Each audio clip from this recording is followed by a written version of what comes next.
Assalamualaikum warahmatullahi wabarakatuh.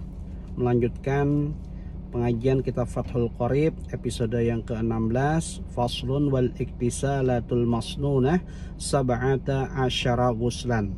Jadi ini adalah pasal yang menjelaskan tentang macam-macam mandi sunnah, yaitu ada 17 macam. Yang pertama adalah guslul jumu'ati li hadiriha. Yaitu yang pertama adalah mandi sholat Jumat bagi mereka yang melaksanakannya. Wa waktuhu minal fajr shadiq. Adapun mandi sunnah pada sholat Jumat ini dimulai pada waktu terbitnya fajar. Itu sudah disunahkan, masuk sunnah untuk mengerjakan mandi sholat Jumat. Itu yang pertama. Yang kedua adalah guslul idaini al-fitri wal adha, yaitu mandi ketika hendak mengerjakan sholat Idul Fitri maupun Idul Adha. Wa yadkhulu waqtu hadzal ghusli binisfil laili. Adapun masuknya kesunahan mandi untuk sholat Idul Fitri maupun Idul Adha ini adalah pada setelah jam 12 malam. Jadi tengah malamnya itu sudah masuk kesunahan untuk mandi sholat Idul Fitri maupun Idul Adha. Kemudian selanjutnya adalah wal istisqa'u ay talabus suqya minallahi ta'ala, yaitu ketika orang hendak sholat istisqa, yaitu sholat minta hujan.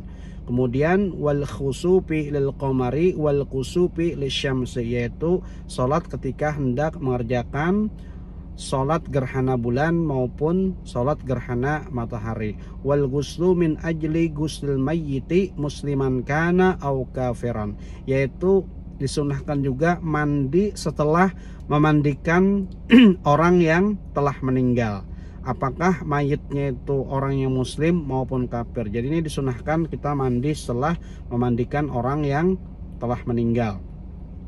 Wa ghusl kafir idza aslama illam yujnib fi kufrihi aw lam tahidil kafiratu wa illa wajabal ghuslu ba'dal islami fil asah wa qila yasqutu idza aslama.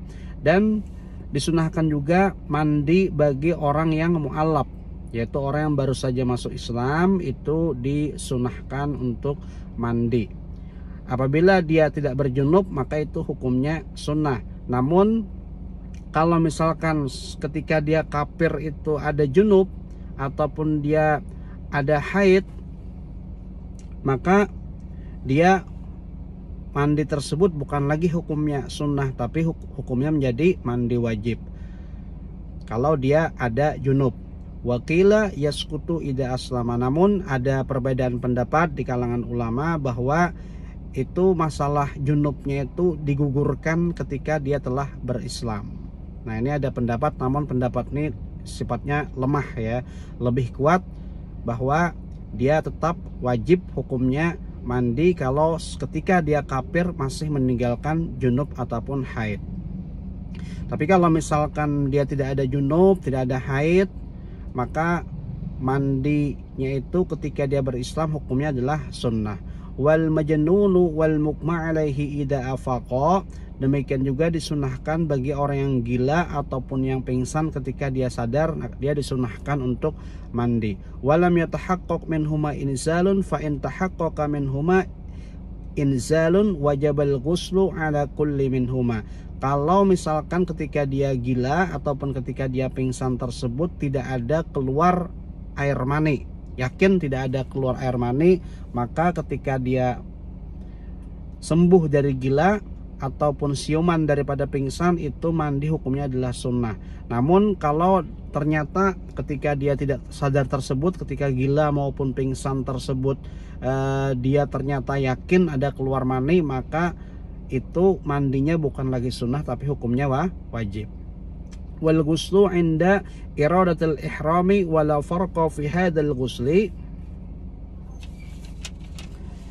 baina balighin wa ghairihi wala baina majnunin wa akilin wala baina tahirin wa haidin fa in lam yajidil muhrimul ma'a tayammama. Kemudian disunahkan juga mandi ketika hendak berihram.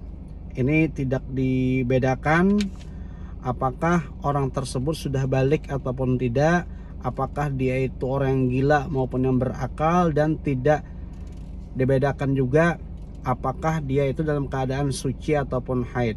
Apabila dia tidak menemukan air, maka disunahkan untuk bertayamum. Apabila tidak menemukan air, maka orang yang berihram tersebut dapat melakukan tayamum, kesunahannya. Jadi bagi orang yang berihram itu sunnah hukumnya untuk mandi ketika hendak berihram. Wal ghuslu lidukhuli Makkah limuhrimin bihajjin awim mur'atin. Kemudian disunahkan juga mandi ketika hendak memasuki kota Mekah bagi orang yang berihram, baik itu ihram haji maupun umroh. Walil wuqufi bi Arafata fi tasi'i dzulhijjati, dan juga disunahkan mandi bagi orang yang wukuf di Arafah pada tanggal 9 Dzulhijjah. Kemudian walil mabiti bi Musdalifata, demikian juga orang yang mabit di Musdalifah itu juga disunahkan untuk mandi. Wali ramyil jimari talati fi ayyami tasyriki talata fayaktasilu li ramyi kulli yaumin minha guslan. Amma ramyu jamratil aqabati fi yaumin nahri fala yaktasil lahu li qurbi zamanihi min guslil wuqufi. Kemudian juga disunahkan bagi orang hendak melempar jumroh pada hari tasyrik, yaitu pada tanggal 11, 12 dan 13 Dzulhijjah. Itu ketika hendak melempar jumroh itu disunahkan untuk mandi. Adapun bagi mereka yang hendak melempar jumrah Aqabah, yaitu pada tanggal 10 Dzulhijjah, maka itu tidak disunahkan untuk mandi karena berdekatan waktunya dengan mandi pada saat wukuf. Jadi pada tanggal 10-nya itu tidak disunahkan mandi karena memang berdekatan waktunya dengan orang yang akan wukuf. Sementara wukuf tersebut sudah disunahkan untuk mandi. Wal ghuslu, dan yang terakhir adalah mandi ketika hendak lit-tawafi, ketika hendak tawaf, lit-tawafi shadiqi bi tawafi qudumin wa ifadatin wa wada'in. Baik itu tawaf qudum, tawaf ifadah maupun tawaf wada. Jadi tawaf itu ada beberapa macam. Yang pertama tawaf qudum, itu tawaf ketika memasuki kota Mekah. Kemudian tawaf ifadah itu bagian daripada rukun haji, dan tawaf wada itu ketika kita hendak meninggalkan kota Mekah atau tawaf perpisahan.